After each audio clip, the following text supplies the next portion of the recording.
We are going live. You are live. Hello, good morning. Chase Hooper, Jordan Leavitt is where I am jumping into this card. I had a nice slow morning this Sunday morning. So I'm going to jump in right here. We're here now live watching it. And then after the main event is finished, because I have Fight Pass in Australia, we have the entire card plus the prelims. So I'm just going to go back and watch it. I got up at like 4:15, 4:30 every single morning. And we get this here on a Sunday. I wasn't getting out of bed at 6 a.m. to watch the prelims. Yeah, all right? I was sleeping, had a crazy morning with the missus in bed, and now that I've had my brekkie, we got what are we at? We got Chase Hooper, Jordan Leavitt. What is this? The last three fights? Last three fights, the main event. Last three fights. 1, 2, 3. Beautiful. We got the last three fights. Great. Sit down, chill out, enjoy it together. We got some things that I wanted to catch up with you guys about with the content that came out this week and some of the week's news that came out that I didn't really feel like was too worth making a video. So, if you do go back and watch this, if you are watching this live stream, not live along with me, there might still be some like fairly interesting stuff for us to talk about. So you can treat it as like a bit of a background noise, a bit of a podcast. Do what you want to do with it. Once I release this into the wild, once this video goes out into the wild, not my video anymore. You watch it however you want. Careful with it. All right. Careful. Oh, Jordan Leavitt coming in, got himself a fresh new haircut. It's not about Jordan Leavitt. Just rubs me the wrong way. I hope Chase Hooper wins. I hope Chase Hooper wins. But credit to Leavitt, man. Like his wife is about to pop a baby out as this fight is happening. That is wild, man. That is wild. I wonder how that's going to affect his mindset going into this fight. Like if he's going to be thinking about his wife the entire time, whether or not she's going into labor.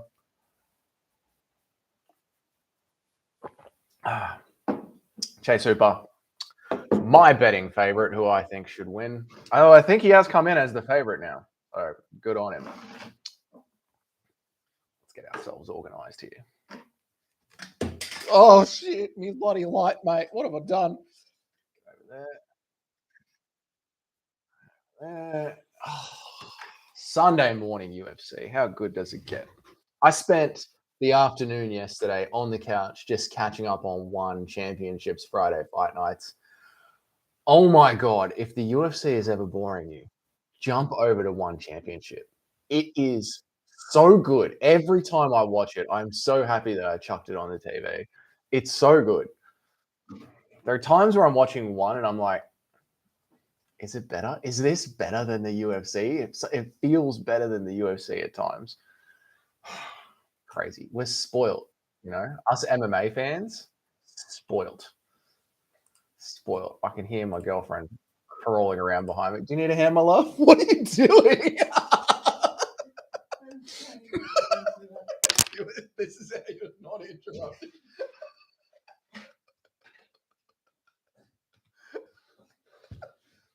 Yeah. I could have just passed it to you. I get up to take a piss during the stream. It's not that big, bro. It's not that big a deal. It's a very laid back stream. Okay. All right. Goodbye. Oh, bless her heart. Bless her heart. Oh, shit.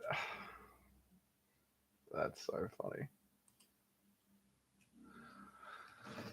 Jordan Leavitt, does he look nervous? He should be.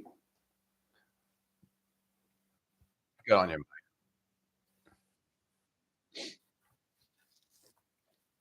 Chase Hooper, American Kopylov.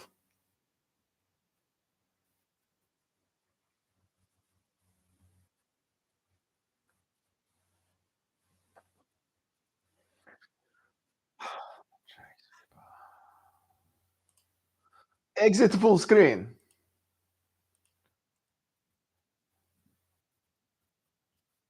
Bring up. Oh, the timer, Doug. Don't forget the timer.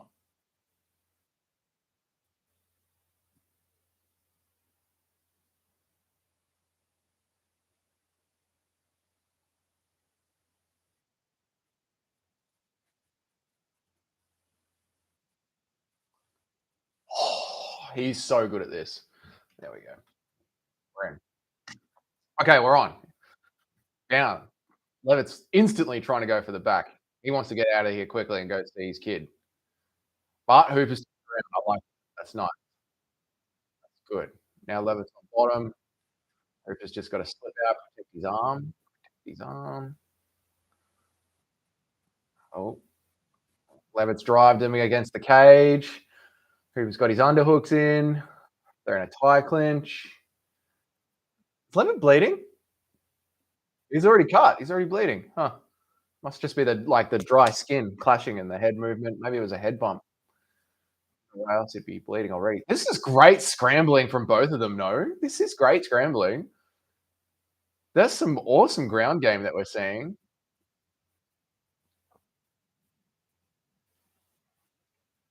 Levitt's going for a submission. We're trying to work the arm.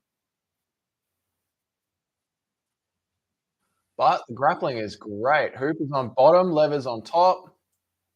This is really high level grappling. This is fun. I it's the wet blanket grappling that is so boring. But when there's good scrambling movement like this, submission attempts, cheeky elbows, I don't mind this ground game at all. Arm bar.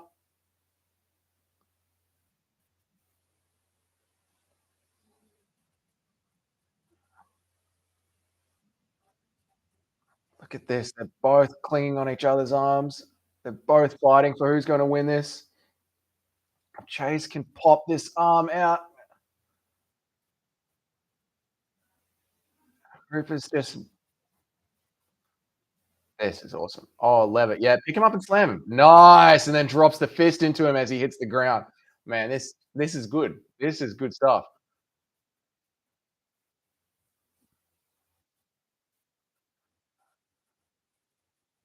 This okay.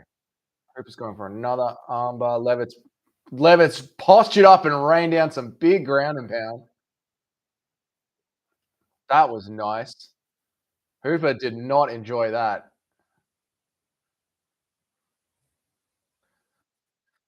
They're both grabbing a leg. This is such a weird grappling match. It's like they're both meeting each other sub for sub, grapple for grapple. They're both rolling out. Levitt's continuing to chase the leg. Hooper's trying to get on the back. Levitt's given up with the leg. Hooper's successfully got the back. Has he got the rear naked? Levitt looks scared. Levitt looks scared. He's tapped. It's over. Woo!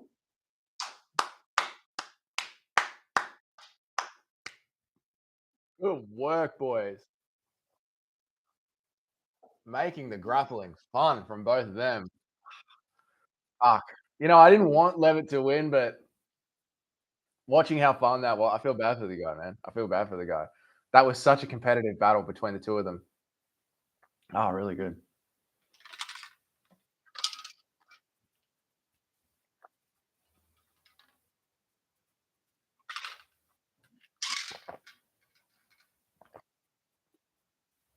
Look at that rear naked. So is that Chase Hooper's? Is that Chase Hooper's first sub? And Levitt's really good at the ground game as well. So that's his first sub. That's nice to see. Oh man, you could see on Levitt's face. He knew he was like, "Fuck, he fucking got me." I have to tap. Oh, good on him. Good on it. Crazy to see how young the fighters are. Makes me feel old. I feel old. Oh well, it is what it is, eh? It is what it is. All right, let's see. What did I want to chat to you guys about and catch up about? Oh, with the content that we put out this week, hey? Yes, heavyweight. While we wait for this to move on, because now we got that was the first round finished, so we got ourselves a bit of time. Heavyweight. Dana White trying to protect John Jones's legacy, while at the same time trying to have a future heavyweight star once John Jones and Stipe Miocic leave the division.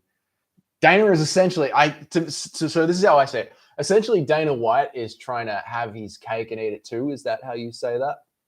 He wants to be able to market John Jones the way that the UFC is currently marketing GSP. Keep him as the greatest of all time. And if he can get John Jones to beat Stipe Miocic and then retire, you can call John Jones the greatest fighter of all time, and then you can also say that he beat the greatest heavyweight of all time, and then he can just leave the division, and Dana can continue on with this narrative of Francis Ngannou was too scared to fight John Jones, which is absolutely bullshit. Francis Ngannou is not scared to fight anyone. Chase Hooper's got the microphone. I want to hear what he has to say.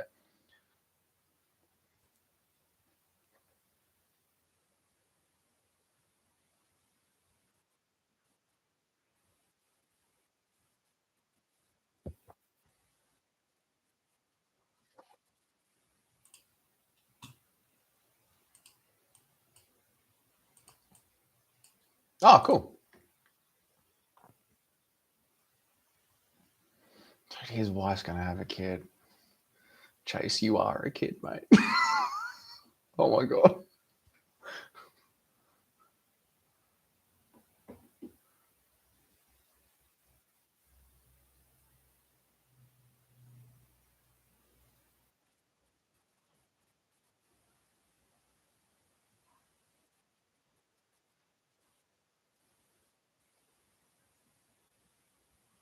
He's looking for a bonus, right? If he's going to be a dad now, he's going to need it.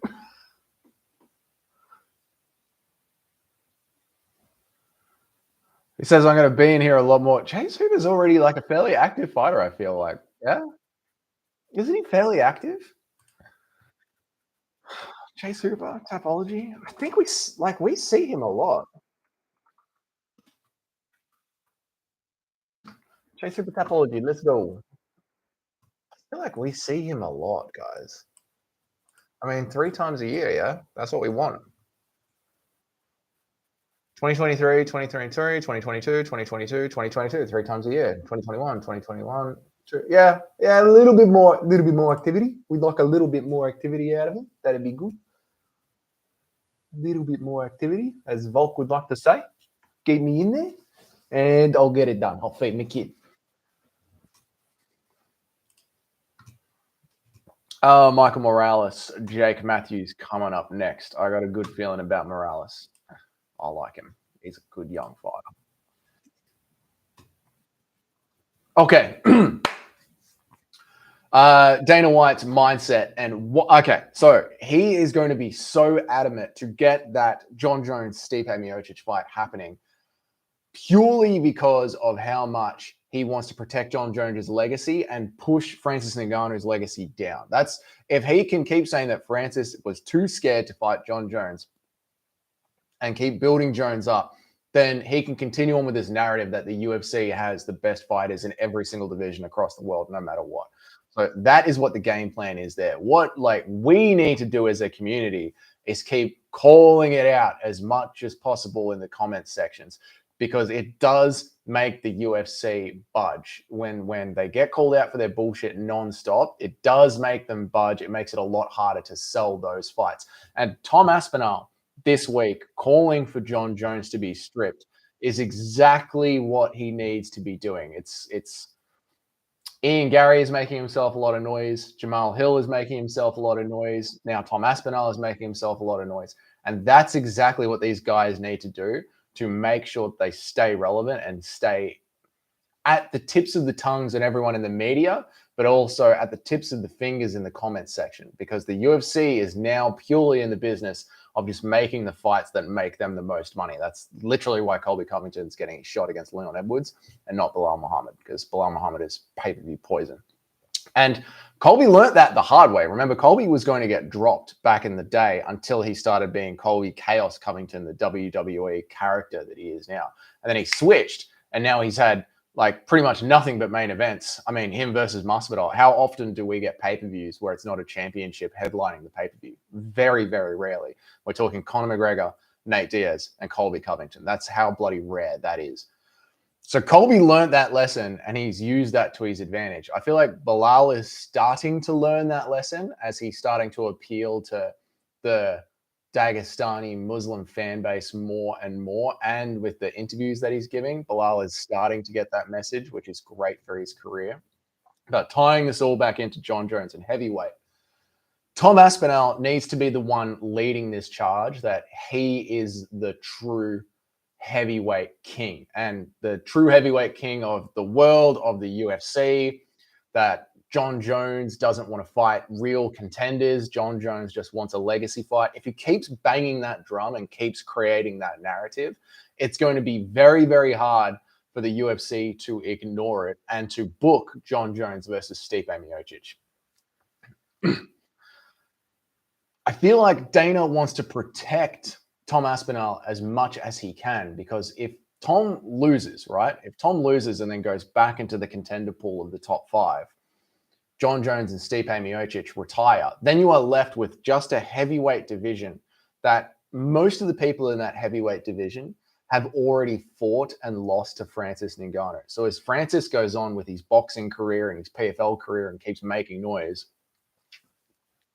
and Francis has gotten himself to the stage now where everything that he does is going to make noise and make hype. So if Francis keeps doing that, and you've got a UFC heavyweight division where the top 5, most of them have already lost to Francis, that's a really, really bad look for the UFC. The UFC do not want that at all. The best thing that could happen for the UFC is that you get John Jones to beat Stipe Miocic. He goes out as like the best that had ever done it. Like, oh my God, he's so good. Oh, Dana White, John Jones loves it. He goes out, and then you got this new champ, Tom Aspinall, who's on top of the heavyweight division, who's clearly better than everyone else in heavyweight, and everyone else in heavyweight has sort of lost to John Jones, and everyone else in heavyweight has lost to Francis Ngannou, and Dana White has got this brand new toy that he can march out and say, the movement, the speed, the takedown defense, all of this, it's so much better than what Francis Ngannou has. We have the best heavyweight in the world.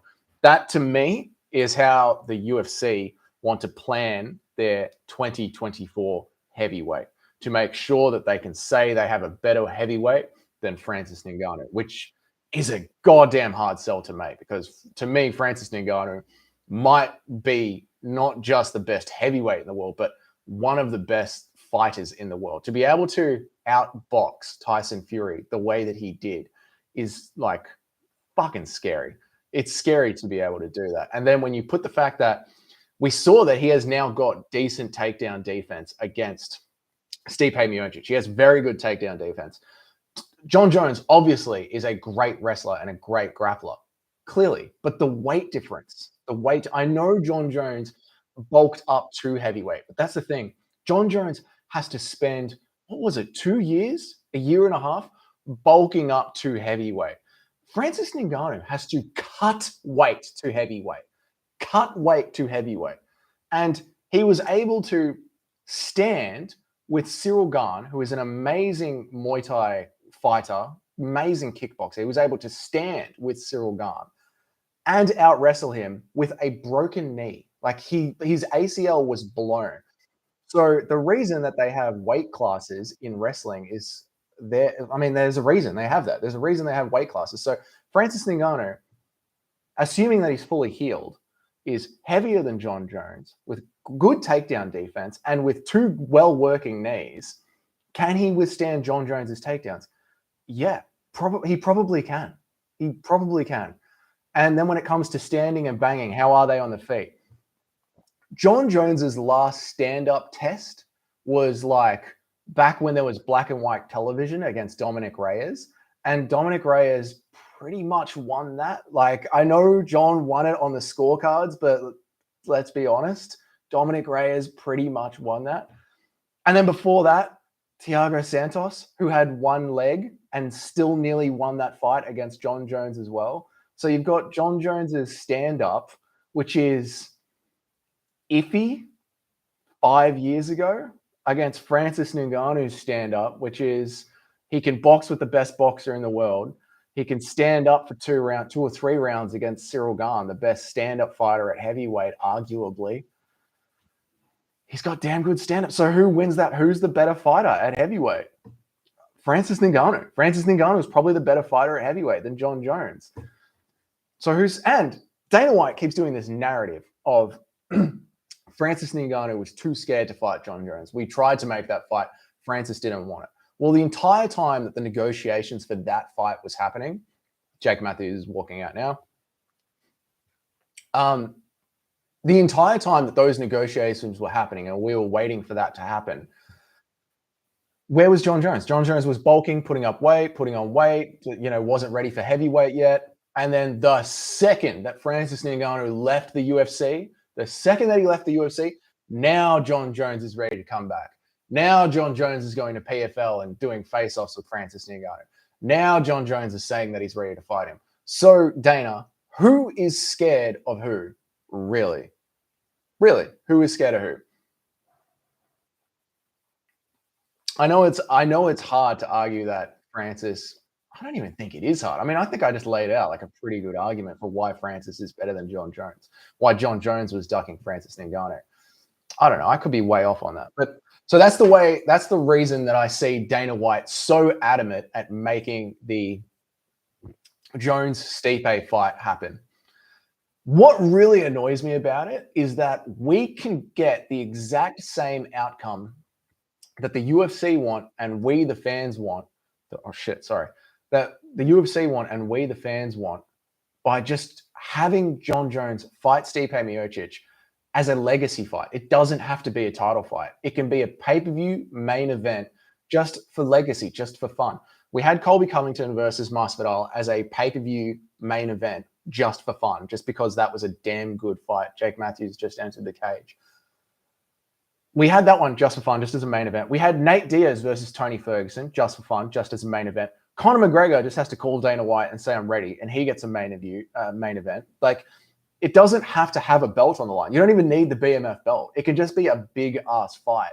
And if John Jones and Stipe Miocic are going to go out and both declare that this is a retirement fight, why not have that as a pay-per-view main event, or a 5-round co-main event, and then have Tom Aspinall versus Cyril Gane as the main event, as for the undisputed champ on literally the same card. That's a huge pay-per-view. The UFC could do that, and then John Jones could beat Stipe, and he could still say that he's the GOAT of lightweight, he's the GOAT of the sport, and he beat one of the greatest heavyweights of all time.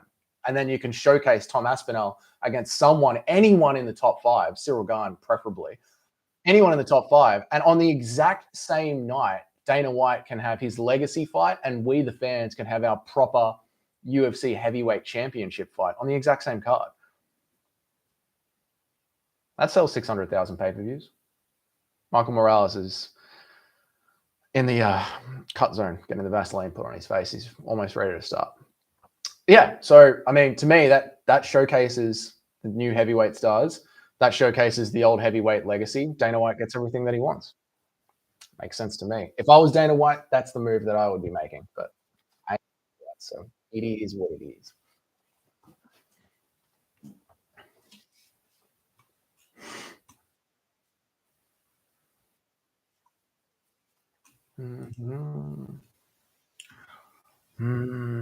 I think Morales has got this, I reckon he's got this, which hurts me as a fellow Aussie of Jake Matthews. It hurts me, but hey, I got to talk, I feels how I feels.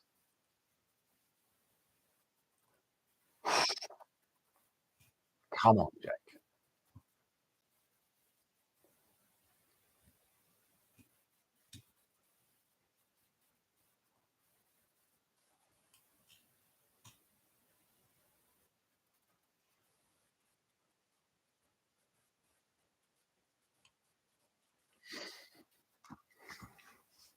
The fight announcements are happening.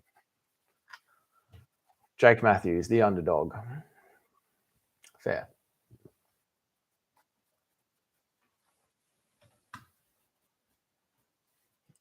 Out of Victoria, Australia, streaming. Dudley's Corner, streaming from Victoria, Australia.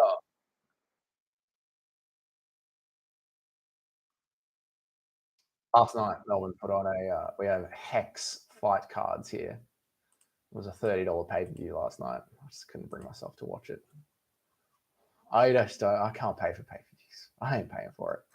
And because it's such like a small organization, there's no like totally legal Eastern European streams to jump on, which sucks, but hey, it is what it is. Oh shit, don't forget the time.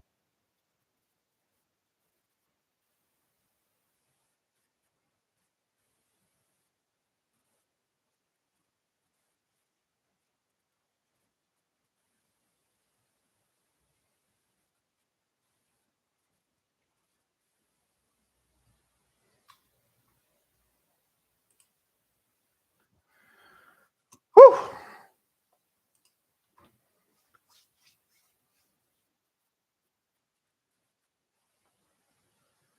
Range finding early from both of them. Range finding early from both of them.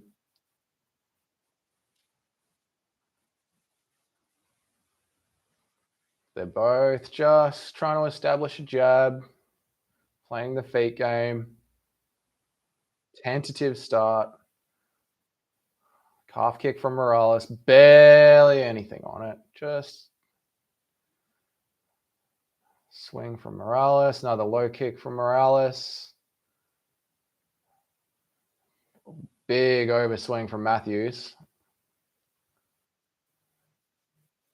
The big overswing from Matthews misses. Oh! Morales jumps in.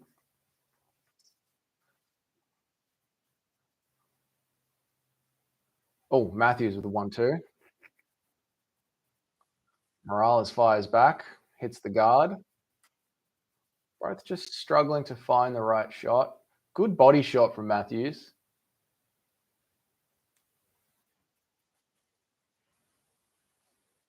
Oh, good jab from Morales. Cuts right through Matthews' guard.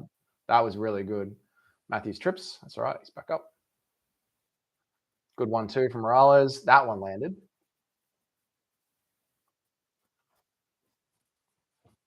Jab from Morales hits Matthews' guard. Deep from Matthews doesn't land. Inside leg kick from Morales does land. Oh! Big overhand from Matthews lands clean. Morales hits him with a jab, pushes him back. This is going to be a very interesting fight because they're both just finding the range and then loading up. It's not like pitter patter.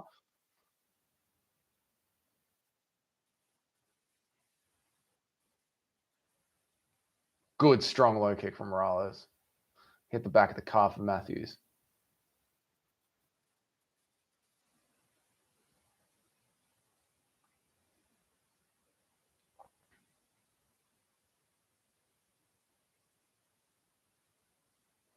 Good jab from Morales. Oh, good low calf kick from Matthews and it tripped Morales over. That's nice. Good teep kick from Matthews.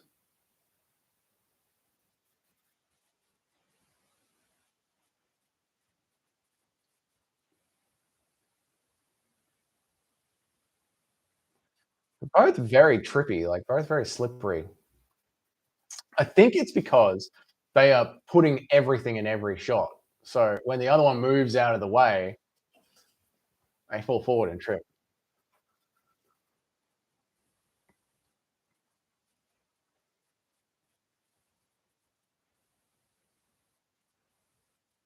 Woo! Nice 1-2 from Morales. Flying knee again. There's too much power going into everything. Matthews just sort of pushes him down. Another trip from Morales.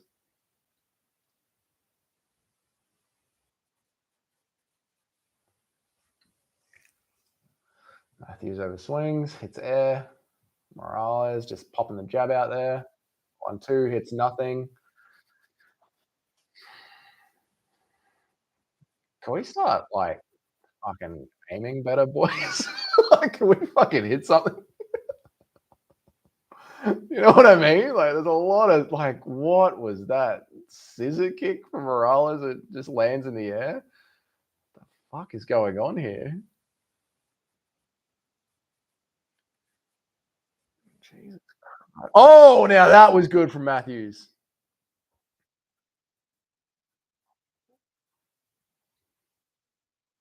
Flying knee from Morales. That lands clean. Now they're swinging. 30 seconds left in the round. Matthews is trying to choke him up. Morales throws him off.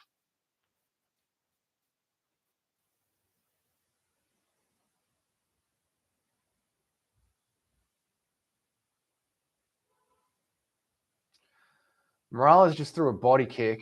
Matthews caught it on the elbow on the bone. You could see Morales trying to shake it out of his foot. I wonder how his foot's feeling. See if he's limping out of there. Oh, he's all right.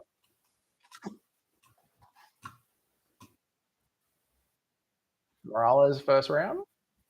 We feel Morales first round. I feel Morales first round. I think he was just landing more. The leg kicks were a lot. The leg kicks were a lot. Plus that flying knee did get through. Although Matthews overhook did get through. I think Morales. We'll go first round Morales.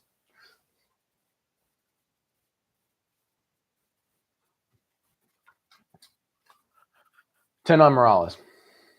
I like it. I like it a lot.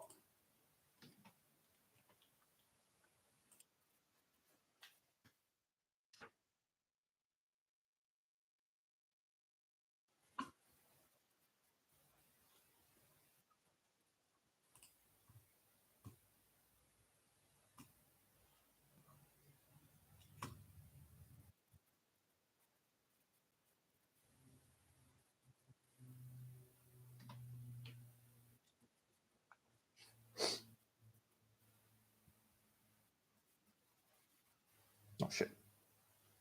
Herb went quicker than I expected. That's all right. We're about on time. We'll see what happens. Show the goddamn clock, UFC. 452, 451. Yeah, we're all right.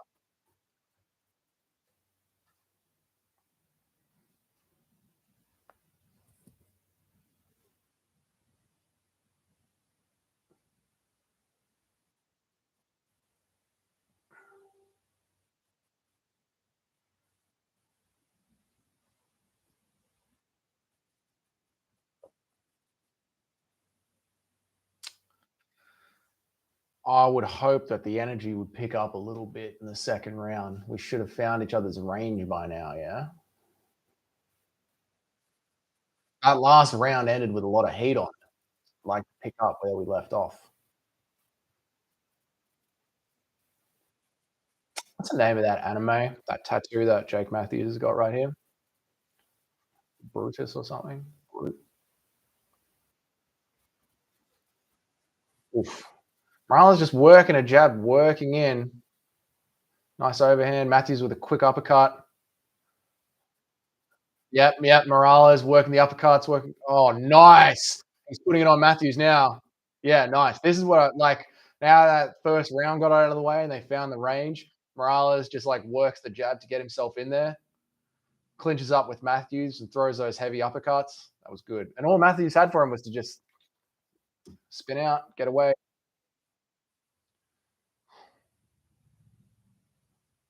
Swear to God, not all Victorians fight like this. You know, we're all good fighters. Matthews is the anomaly, even though he's the one in the UFC, and I'm the one sitting on a chair watching. Oh, good inside calf kick from Morales. You could feel that one from over here. That was good.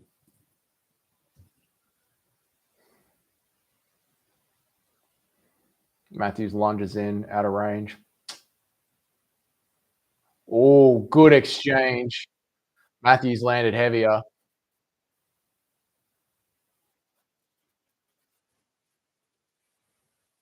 Good inside low kick from Morales again. They're adding up. Good 1-2 from Matthews. They landed. Morales has dropped his hands, and that's allowing Matthews to land. Those last two exchanges were because Morales' hands are slowly coming down. Good inside low kick from Morales. Outside low kick. Sorry.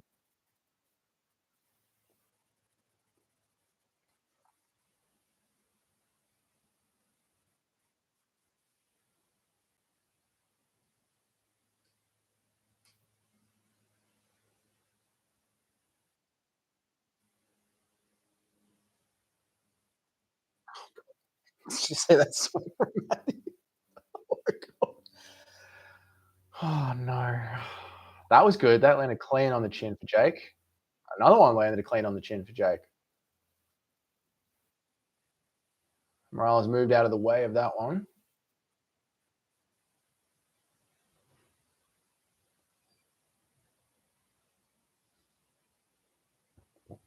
Superman punch from Morales lands nowhere.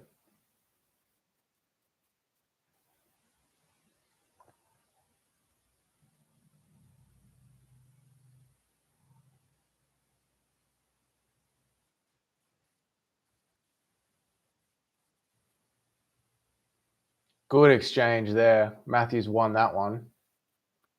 I kind of feel like Jake Matthews is winning round two. There's been a lot of messy exchanges that Jake Matthews, there we go again, is getting the better of. And Morales is really just dodging and landing low kicks.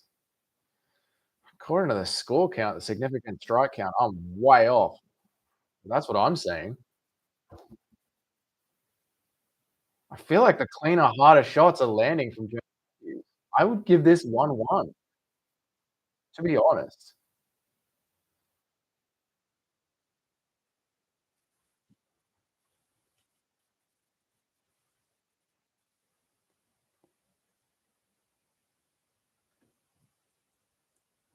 What was this? What is this?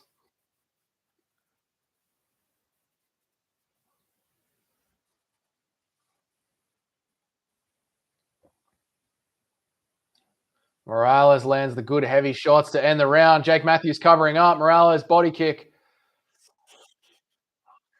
I don't know, man. I still give that one to Jake. I think Jake was landing the heavier shot. I think it's 1-1.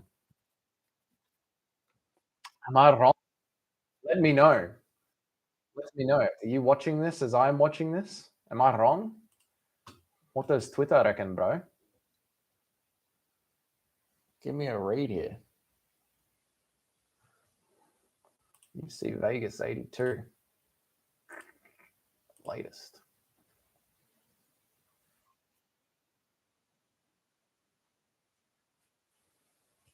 Clear. 2018 Morales. Okay. 2082. Heading into the third. 2018. Okay. All right. Maybe I'm wrong. I don't know. I think the damaging shots were being landed by Jake Matthews.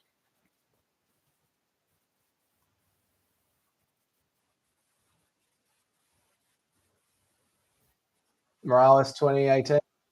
Morales 2. Okay, maybe I'm wrong. Maybe the low kicks do count for more than I think. I think it's meant to be damage based scoring, and Jake Matthews got the better damage. But then that little exchange at the end, it was such a close round, that little exchange at the end of the round. Well, I don't know. Shit. Yeah, that's a couple of seconds off. What are you going to do? 448, 447, 446. That's a bit off. 440, 439.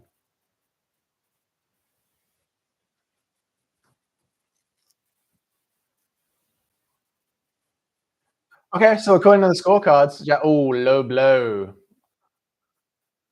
Low blow. So according to the scorecards, Matthews has got to take Morales out. But when I was just listening to it, I think Jake Matthews' corner was saying that it could be 1-1 as well. So I don't know if Jake Matthews is going to have that sort of like killer instinct I need to finish here right now. I mean, what we've seen from Jake Matthews, it's been a lot of pitter patter back from both of them.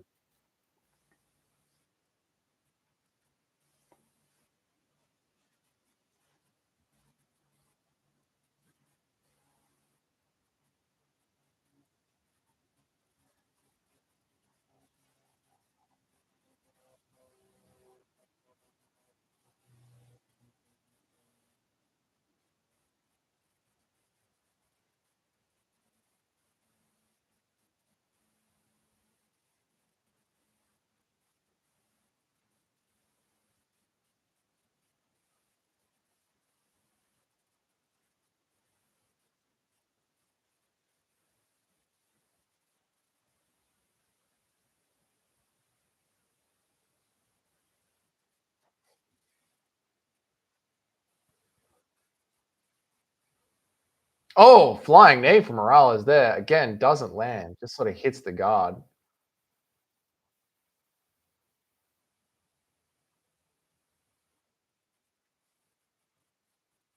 Oof. Jake Matthews swings in. Morales just ducks out of the way.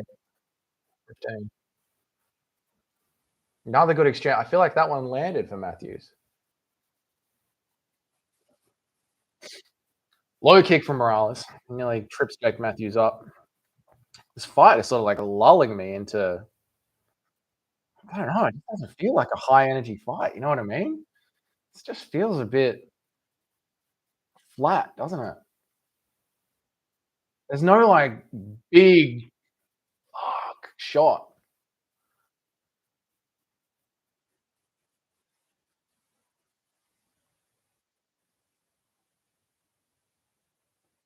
Hey, it's just a bit. Let's find the right shot. Da-da, miss. Stand each other, find the right shot. Da-da, miss. Maybe just land. Body shot there from Matthews.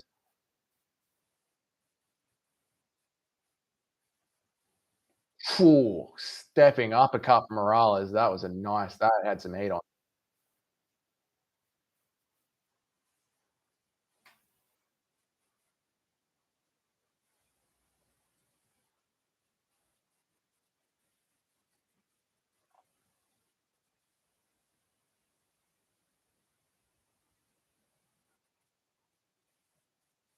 Watch this fight, and then go watch one Friday Fights Nights 41. Bang on, fire. Now, to be fair, it was a Muay Thai card, so a little bit different. But this has been an entirely stand-up affair. No one's even gone for a takedown. It's been an entirely stand-up affair. So it's stand-up fight versus stand-up fight. It's just kind of shit. Just kind of a shit fight. They're back in.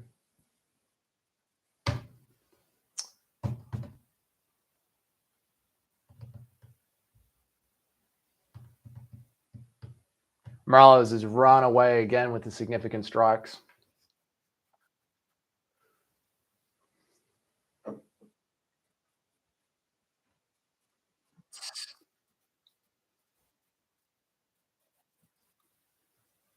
Inside low kick from Matthews. Quite good. Good body shot from Morales.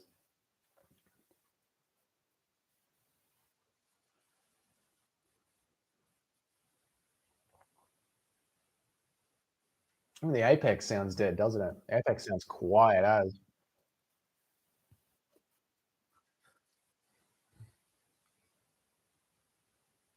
Matthews rushes in. Morales ducks out of the way. Nothing really lands clean. Good exchange from both of them. Morales wins it. Jab from Morales. Matthews rushes in. Morales ducks out of the way.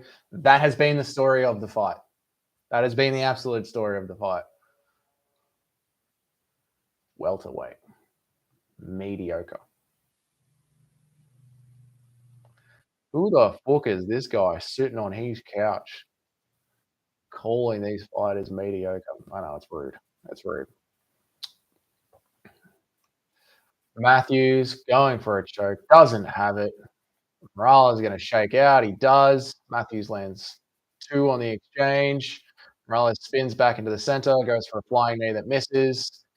Matthews hits Morales on the elbows. Fight over.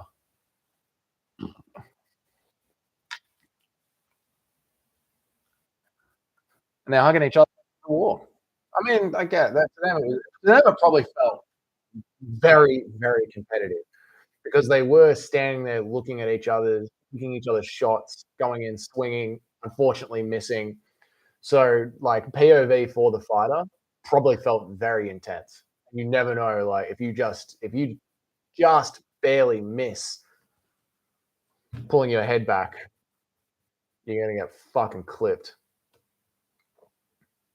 But on this side of the fence, on this side of the cage, it's just a bit flat because there was so many dodges. There was so much missing. Nothing was really landing hard.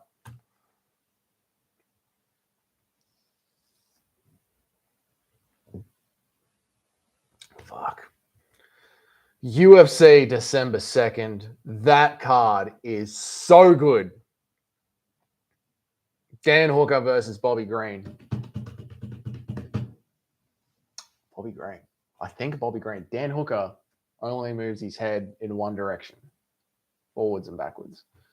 Bobby Green's going to find that.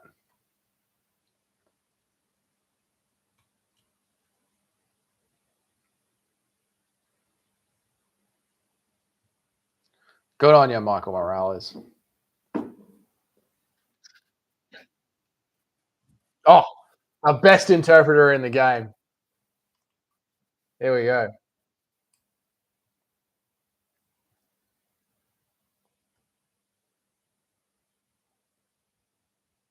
King interpreter. I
think he's talking about his team.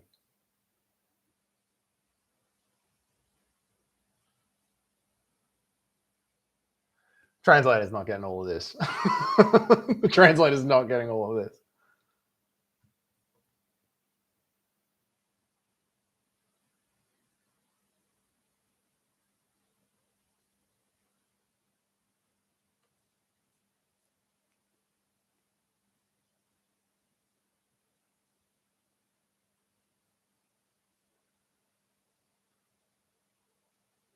Yeah, rangy fight.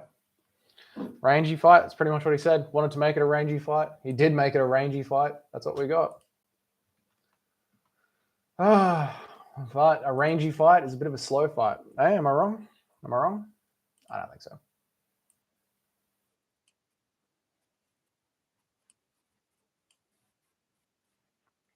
All right. I'm going to refill my water bottle, and then we're going to get into the main event. Love it.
What kind of live stream is this where you just get up and walk away from the live stream? Unbelievable.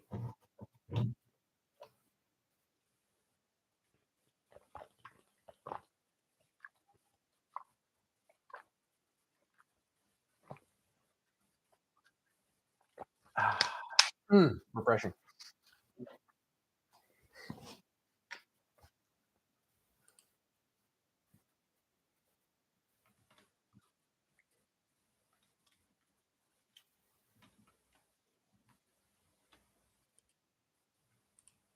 All right, what else did I want to chat to you guys about?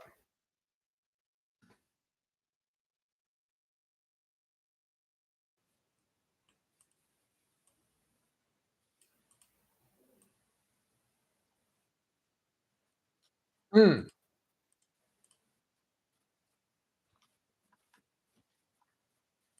I wanted to chat to you guys about the style of videos that we're doing here on this channel. And you'll probably notice that I haven't done any fight picks for this car. I haven't done any fight picks in a while. The reason for that is I don't think they're that interesting, to be honest, to do just pick videos. And there's already so many people that are doing pick videos. I mean, each fight there is like A or B fighter, A or B fighter, A or B fighter. How many of these pick videos can you possibly listen to during the week? There's too many of them. And to me, the interesting part of the sport is the fights, but also everything that plays out around the fights, like how we actually get to the fights being made, the stories, which is what I find so interesting, leading into the fight and then seeing how these two men are going to face off against each other because of the storyline that's been built around them and all the emotion that's gone into the fight. I find that's like to be some of the most compelling part of the sport. And there are other creators that cover that side of the sport, the opinion-based side of the sport as well. Obviously, the biggest one is Chael Sonnen, but Chael Sonnen is just a mouthpiece for the UFC. He like look how hard he went after Charles Oliveira because he couldn't fight at UFC Abu Dhabi 294, UFC 294, 293, 294. Look how hard Chael Sonnen went after Charles Oliveira. I remember he literally was calling what happened to Charles Oliveira a paper cut, a scratch. He was saying it's the exact same thing that happened to Logan Paul, and Logan Paul could go and do his boxing match. And I was going to make a video just on that, just on Chael Sonnen, talking about that. Because when you look at a photo of Charles Oliveira's gash with his eyebrow hanging open that he put on Twitter versus Logan Paul, who had a bit of bruising around the bottom of the eye, they're completely different things. And Chael will go ahead and put out these narratives that the UFC needs to put out constantly. Like the Francis Ngannou, Ariel Helwani. Chael's entire narrative about that is that the people that put on the Francis Ngannou fight lost money. So it was a failure. And the whole thing is Francis Ngannou got paid. Like Francis Ngannou went out and did what he said he was going to do. Francis Ngannou got the bag. All the people that said Francis Ngannou dropped the bag, fumbled the bag, fucked up, were wrong. I was one of those people. I did not think anyone would sign up their boxer to go and maybe lose to Francis Ngannou without locking him into a contract. Why else would you do that? That was essentially Chael's argument as well. Like, why would anyone do that? Well, it happened. It happened. And Chael has gone out and made like 15 videos just talking about how it was technically a failure because it lost money and that it's unsustainable. And that's the sort of narrative that the UFC needs to put out. The other one, once Tom Aspinall actually won the belt, if you like look at Chael's content, a lot of it is like a very confusing what should happen next. Like he keeps maintaining that John Jones deserves the Stipe fight. And keeps maintaining that Tom Aspinall might be all right sitting out for a bit, or what's next for Tom Aspinall, or should he even defend? Like he keeps putting out this confusing narrative rather than a clear cut picture of what should happen. Chael Sonnen is there because the audience demands what we want from the UFC, and the UFC tries to sell that back to us or tries to sell a narrative to us. And if Chael Sonnen, one of the biggest YouTube creators in our space, can create a narrative and get us all excited for a narrative and move us in that narrative's direction, it makes it much easier for the UFC to then go and sell it back to us. So that was sort of one of the biggest things that annoys me about opinion-based MMA content. The really, really big ones end up just becoming mouthpieces for the UFC, like Chael Sonnen. Um, so yeah, I think there just needs to be a little bit more like fan movement, a lot, and you see that a lot in the comment sections whenever a fight gets made that doesn't deserve to get made. Like the biggest one lately was Hamza Chimaev versus Dricus du Plessis. That one, the fans got behind Dricus du Plessis so quickly, and good because Dricus du Plessis is like Justin Gaethje. You beat the number one contender so fucking clearly that you are the number one contender. There is no arguing that. Excuse me.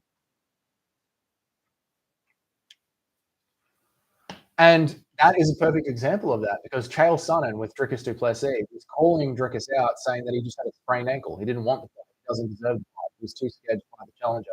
That's the perfect example of Chael Sonnen being a mouthpiece for the UFC to try and create a fan narrative, to try and create a narrative in the fan base that the UFC can then go ahead and sell back to us. And in that case, it just organically didn't work at all, which is great to see. Now Dricus has his shot. Like we got to Dricus's title shot by default. Like Jared Cannonier hurt his leg, his sitting out. The Chimaev thing didn't work. Chimaev sprained his hand. We got to Dricus by default, but Dricus was the right choice, so we got in the end anyway, which is a win. And I do think the fan narrative helped keep that alive, helps to keep pushing that narrative forward. Super important.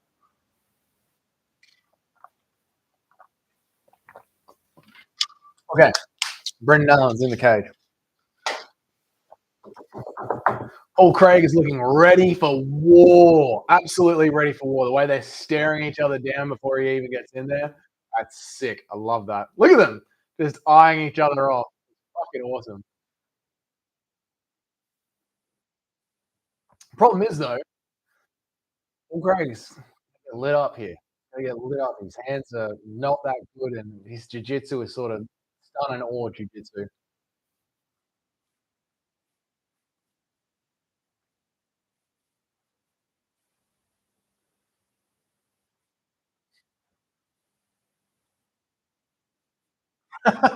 Paul Craig's tail of the tape. Scotsman on it. Oh, I love it. I love it. Like personality wise, I want Paul Craig to win. I love Paul Craig's personality. I think it's good for the sport. Um, who's actually going to win? I think Brendan Allen's going to light Paul. Joe Martinez, ladies and gentlemen,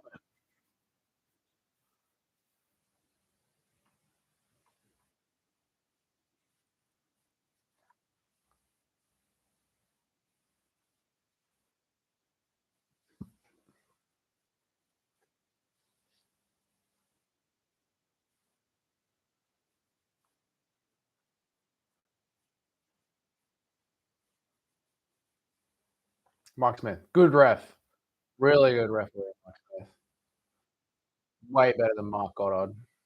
But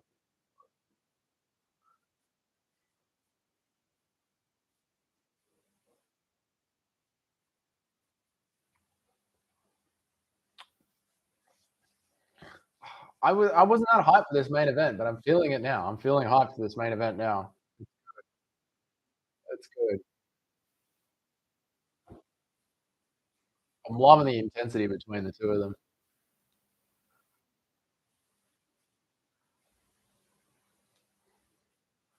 My dad loves Paul Craig. Might be one of his favorite fighters.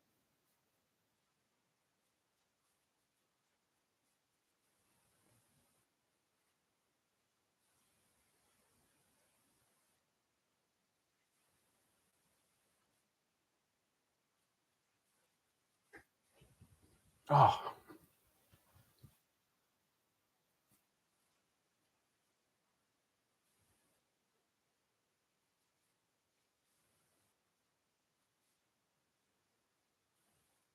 all right. Call outs are done. Bring him in. Loving the intensity from Craig.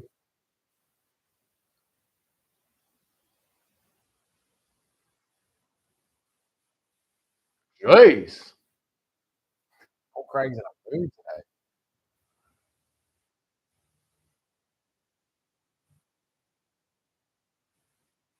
Oh, Craig's in a mood today.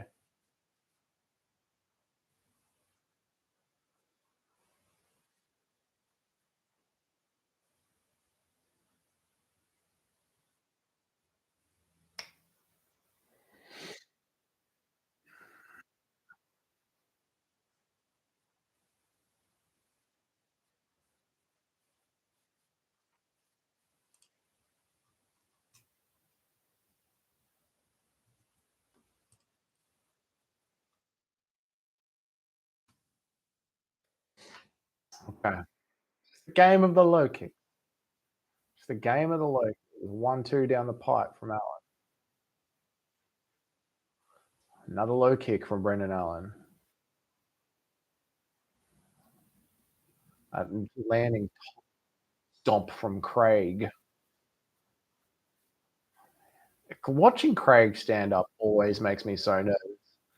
He has no takedowns. Like his jujitsu is built off getting flatlined. Like he thinks he's Charles Oliveira, but he's not. Oh, good body shot from Allen. Really good body shot from Brendan Allen. Rushes in Brendan Allen. They get sort of catch their arms up in a bit of a clinch. Weird looking clinch. Be good to see some inside knees from Craig if we can get them off here. Yeah, there's a tapping knee to the thigh. Craig drops down, tries to get his arms under his ass. Allen pulls them back up. Allen's got real good defense here up against the cage.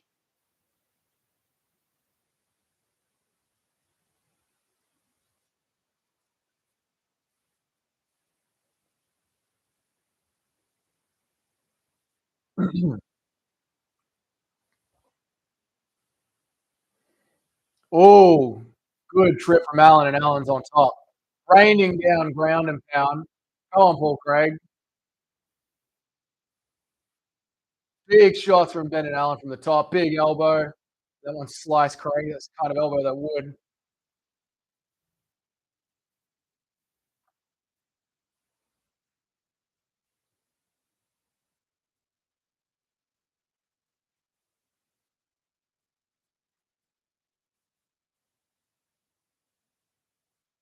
Brendan Allen's a brave man engaging in the ground game here.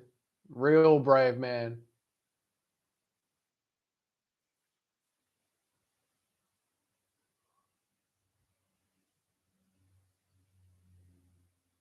Not how I expected this fight to go, right? Brendan Allen in top position, working Craig. Craig not showing us much. Where's Craig's hip movement to try and get out?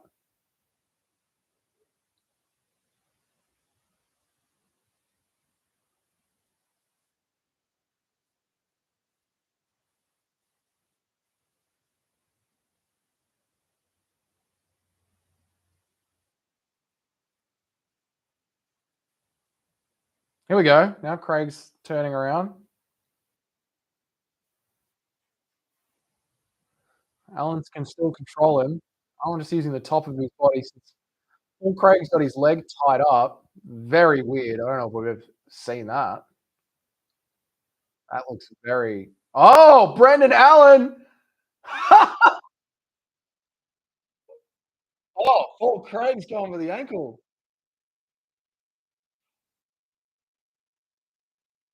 Wow, and Craig uses it to escape. Brendan Allen goes for an ankle. Brendan Allen is a madman. He wants to play jujitsu with Craig. Wow. Brendan Allen slams Craig to the ground. Wow. Brendan Allen wants to beat Paul Craig in jujitsu. Man, how's the ego?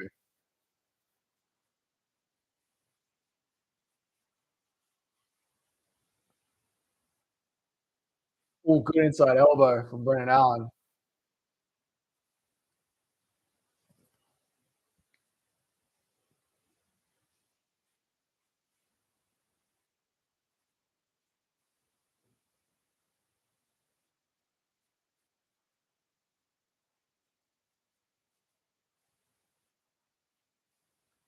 Brendan Allen should posture up and land some good ground and pound.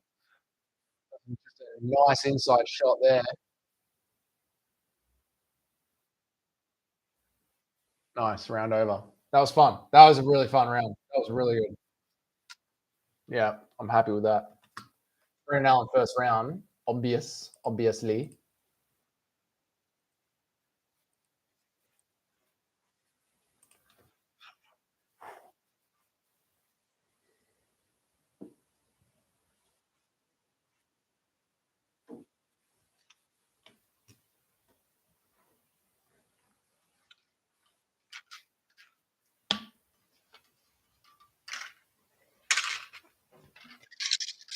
How do you think Paul Craig's going to feel about that? Yeah, I'm not scared, but surprised, concerned. That came a bit out of nowhere. Did he expect Brendan Allen to start rolling around and come with him, start working for his own subs? I don't think he would have. Man, and Paul Craig has a real weight cut. Real weight cut.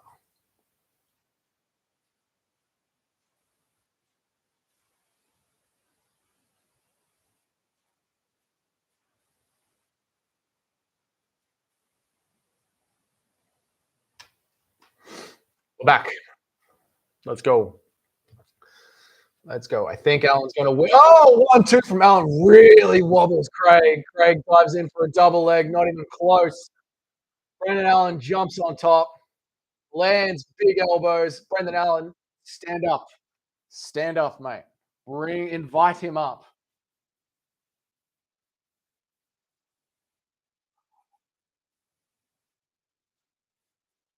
That was an awesome 1-2 from Allen. Awesome.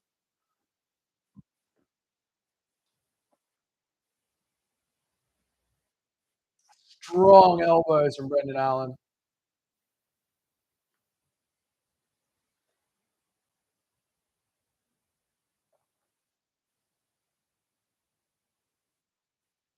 Another strong shot from Allen. If I was Allen, I'd be standing up. You've wobbled him, landed some great ground and pound, stand him up, invite him back onto the feet. Oh, damn. Paul Craig's got fear in his eyes. He does not want that ground and pound raining on him again.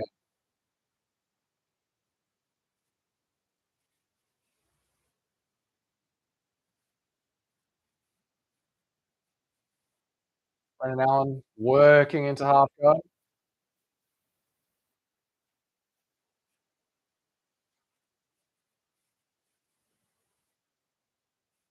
Brendan Allen trying to isolate the arm, cranking, trying to isolate the arm as best as he can. Oh, has he got the armbar? Arm triangle? Arm triangle? No, Paul Craig's defense. Paul Craig's defense is it's real good. Man, this is going to hurt Paul Craig's ego if he gets submitted. Brandon, stand up if you can. That leg, the way Paul Craig's got that leg wrapped up is very unconventional. He just is so good on the feet against Paul Craig. I guess he wants to show that he just can. Good ground and pound from Brendan Allen. Short hammer fist, tight little inside elbow.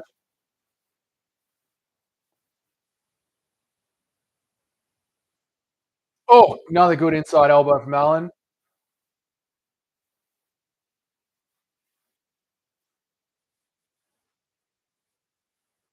Allen just catching his breath here. Swings another elbow. You can see him just stop, breathe, load it up.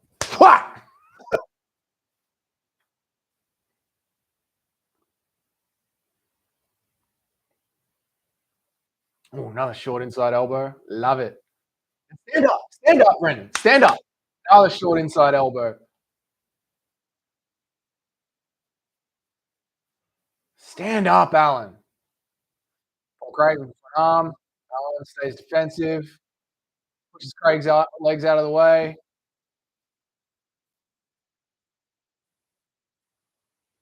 That was close. Another inside elbow from Alan. Alan pushing it on Craig. Craig's face is going to be sliced mincemeat. Yeah, there's the cuts, nose, eyebrows, ears, blood everywhere. Good, good. Very good.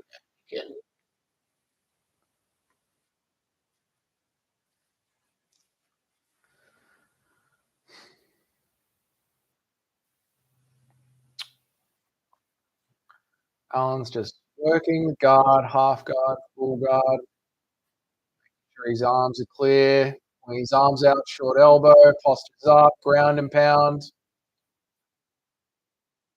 He is messing Craig up. Is Habib, I want to change his face. I change his face, brother.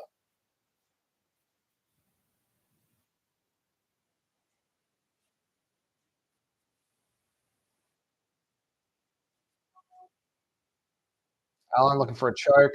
30 seconds left. I don't think he's going to get it. 23 seconds left. Craig looks calm, which is, great for the last 20 seconds. Yeah, Craig's free, not free of the bottom position, but free of the choke. His neck's exposed. 10 seconds. He'll be right. He'll be right. Just fight hands for 3 seconds. He'll be right. He'll be right. There you go. Yeah. But Craig's eyes, yeah? Did we see that? The look on Craig's eyes? 10-8. 10-8. 10-8. Resets. Block.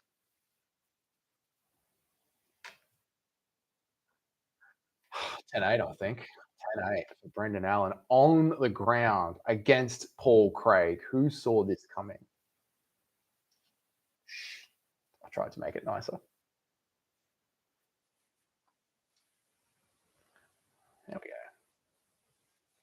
Stay. God damn. Paul Craig is getting the life beaten out of him by Brendan Allen. Mate, where does Paul Craig go from here? He's tried changing weights. He's just not that great. Like Paul Craig's a Hail Mary fighter, you know? All of his wins have come from Hail Mary submissions. That's showing.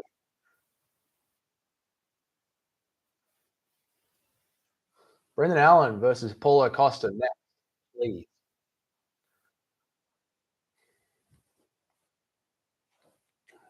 We're on the feet. Great body shot. Great 1-2 from Brendan Allen. Paul Craig goes in for the sloppiest takedown you'll ever see. Oh, Paul Craig, you're not Charles Oliveira. You're not Charles Oliveira. And now Brendan Allen has the choke. Spit rushing out of Paul Craig's mouth. He's tapped. He beat the shit out of Paul Craig straight up.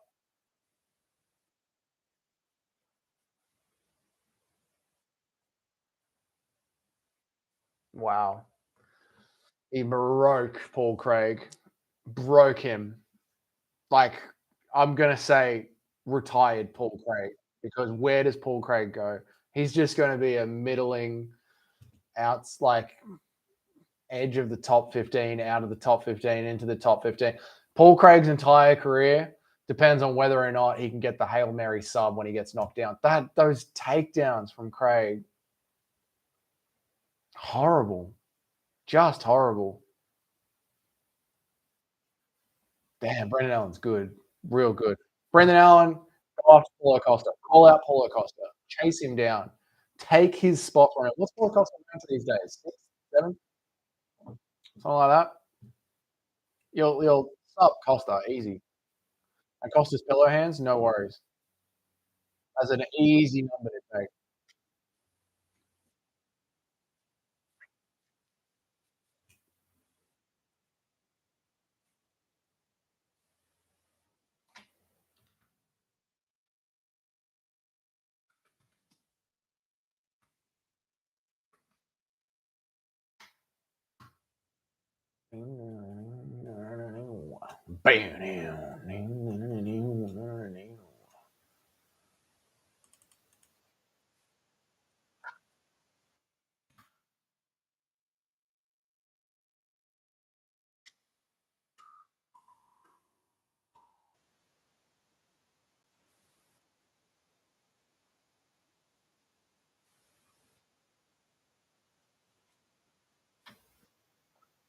Well, Craig, it is time. You are done. It's time to call it. Go teach jujitsu in Scotland. In the UK, join a jujitsu gym, open a jujitsu gym. You're done, mate.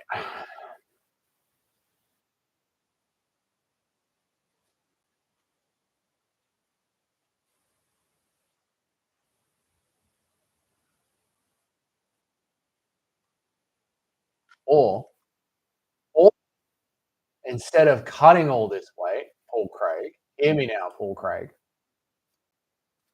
Instead of cutting all this weight, move up to heavyweight. Move up to heavyweight and just do what Jailton Almeida does and just show that heavyweight doesn't know how to grapple or wrestle and sub everyone at heavyweight. And you're not going to win a heavyweight championship. You won't even be in the heavyweight top five. You'll get smished. But you just don't belong anywhere, Paul Craig. I'm sorry. It's, here we go. Brendan Allen on the mic, got his kid.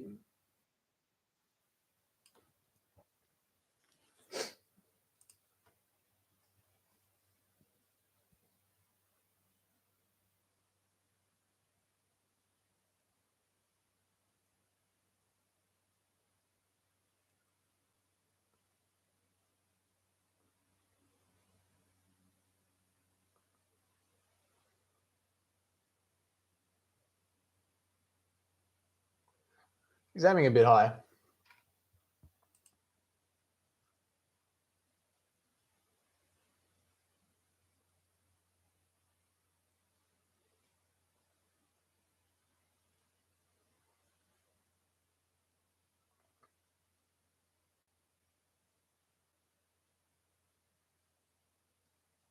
I tell you what, though,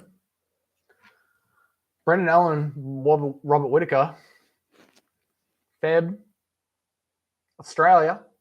Brendan Allen, Robert Whitaker, February, Australia. Not crazy. That is not a crazy idea. You know, who cares about Paulo Costa? I know I was literally just harping on about Allen versus Costa, but who cares about Costa? Send Paulo Costa to the PFL. We don't need him. Get rid of him. Cut Costa, Brandon Allen versus Robert Whitaker. I like that.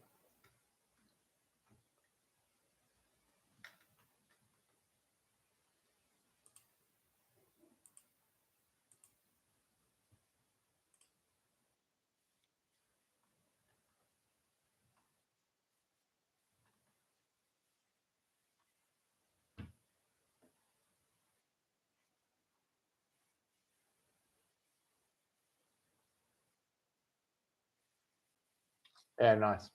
Nice. That was good.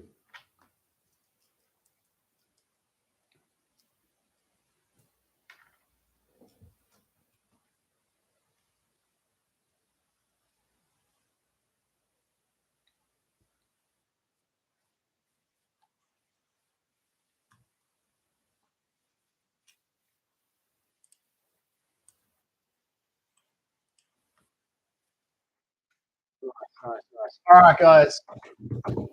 That's going to do it for the stream. I'm going to go back and rewatch the entire card right now. I'm going to settle in for a nice long one.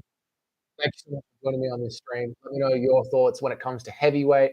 Let me know your thoughts when it comes to actually Tony Ferguson and David Goggins as well. I made a video on that this week and what I think about that. I also made a video on Francis Ngannou versus John Jones, who is the better heavyweight fighter, who actually is the pound-for-pound best heavyweight fighter in the world. So go check out that video if you want to hear that. Thanks for watching. It was good fun. I enjoyed it. You guys have yourselves a great weekend. I'll see you next time.